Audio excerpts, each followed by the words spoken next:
दोस्तों, आप सभी का हमारे YouTube चैनल स्वागत है। मैं रोज एक शिक्षाप्रद कहानी लेकर आती हूँ। चलिए कहानी शुरू करते हैं। एक गांव में दो नौजवान किसान रहते थे। बड़ा का नाम राम था और छोटे का नाम श्याम था। दोनों के माता पिता बचपन में ही गुजर चुके थे। दोनों बहुत मेहनत करते थे और तो दोनों भाई प्रेम से मिलजुल कर घर में रहते थे। वे मेहनत कर इतना कमा लेते थे कि उन्हें खाने पीने की कभी कोई चिंता ही नहीं थी। अच्छी ताजी खेती बाड़ी थी और दो अच्छी भैंस भी रखे थे और एक गाय भी थी। खेती बाड़ी के लिए दो मोटे ताजे बैल भी रखे थे। मगर कमी थी तो घर में एक स्त्री की। मगर वे उस क्षेत्र में रहते थे जहाँ स्त्रियों की तासी कमी थी। बहुत बड़े परिवार में भी मुश्किल से एक आध स्त्रियां ही थी जो ज्यादा विवाह के लिए उत्सुक होता था। वह दूसरे राज्य से विवाह के लिए स्त्री ले आता था। कभी कभी तो स्त्री के लिए मोटी रकम भी चुकानी पड़ती थी।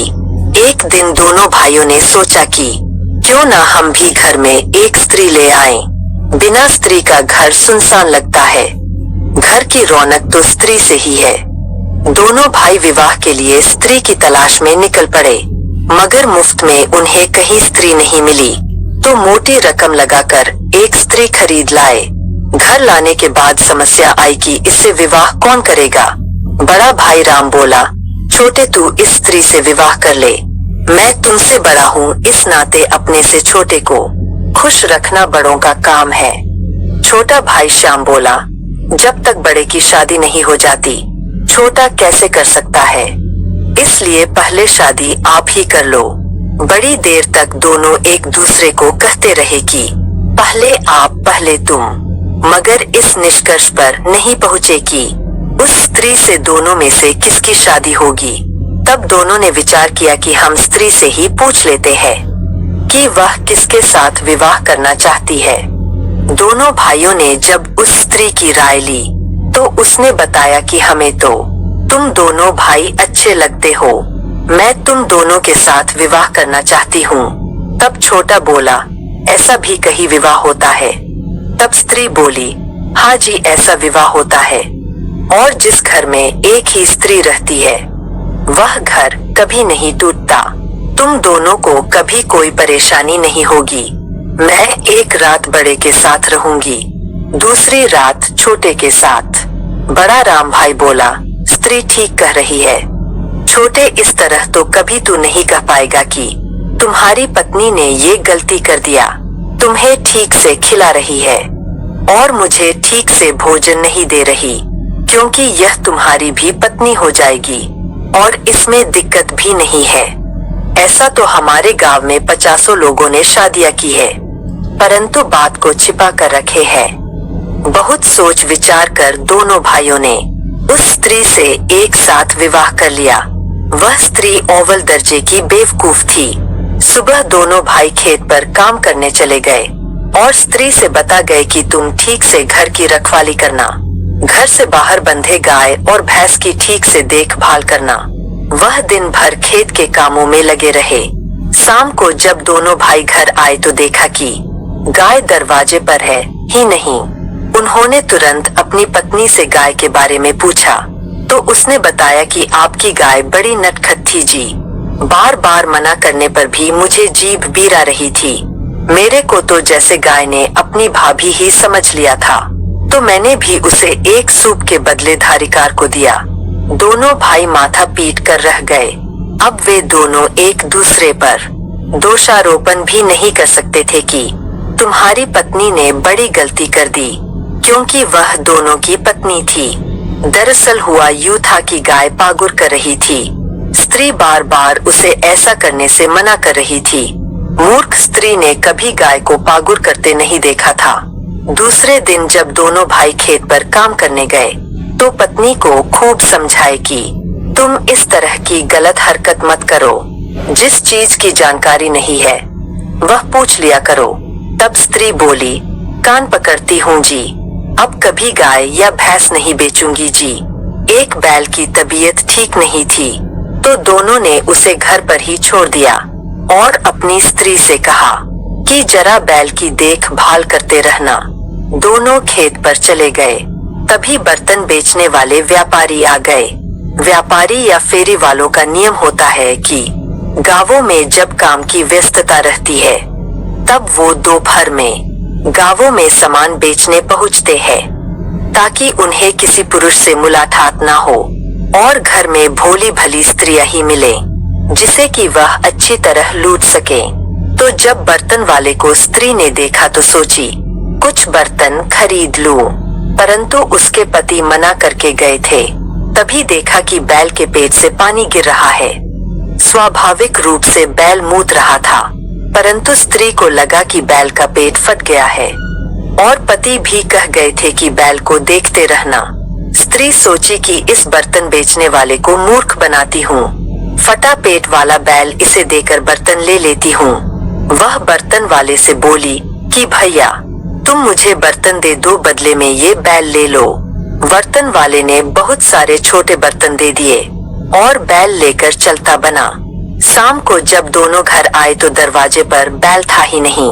तो उन्होंने पत्नी से पूछा कि बैल कहीं दिखाई नहीं दे रहा।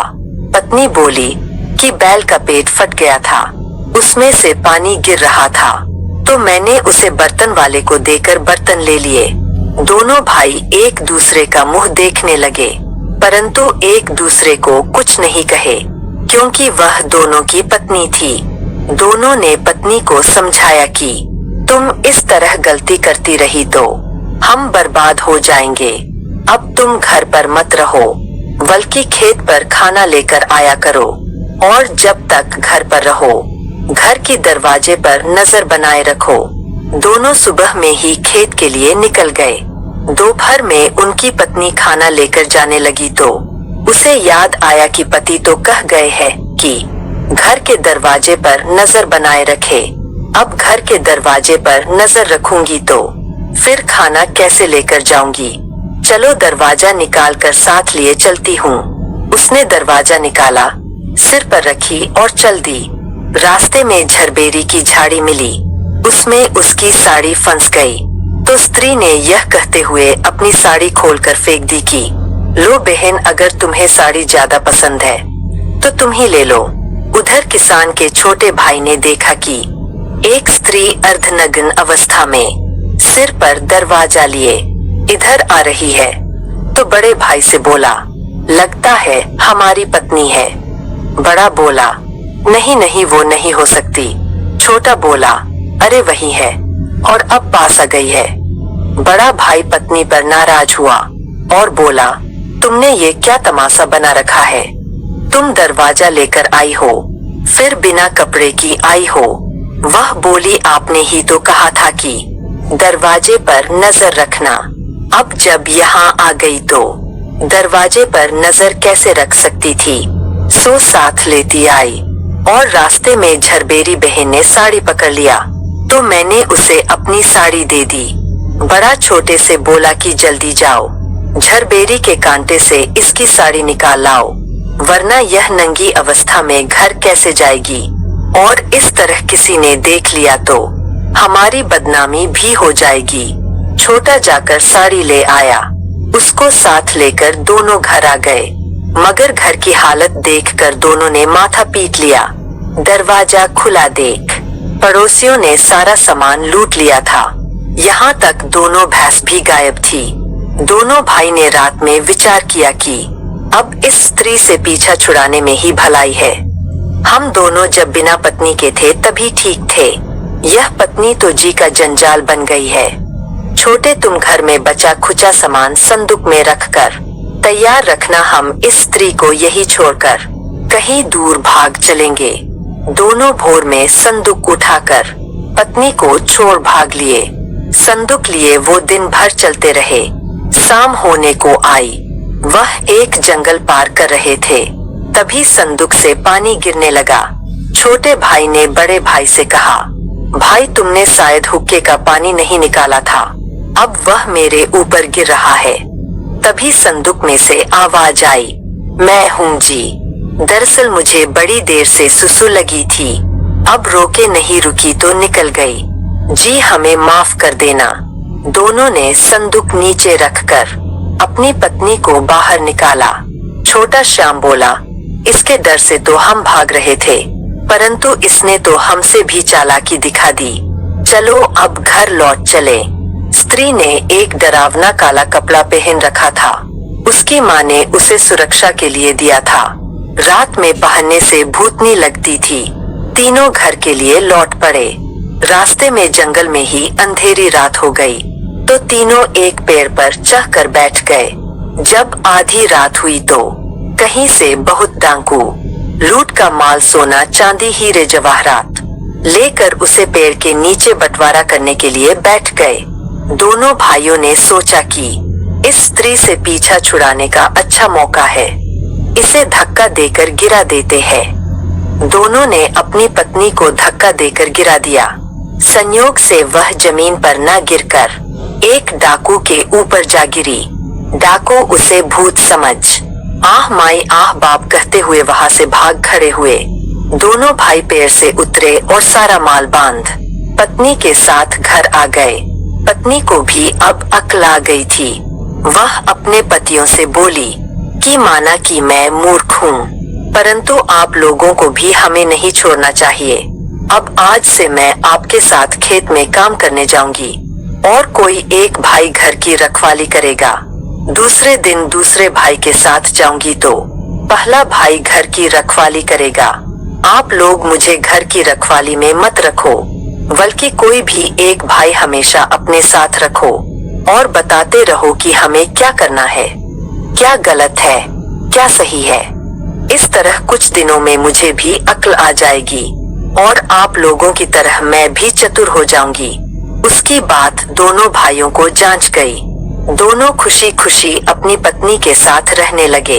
अगर आपको हमारी कहानी अच्छी लगी हो तो सब्सक्राइब करें, लाइक करें और कमेंट बॉक्स में राधे राधे जरूर लिखें। आपसे पुनः मिलते हैं एक नई वीडियो के साथ। तब तक के लिए आपको और आपके पूरे परिवार को राधे राधे।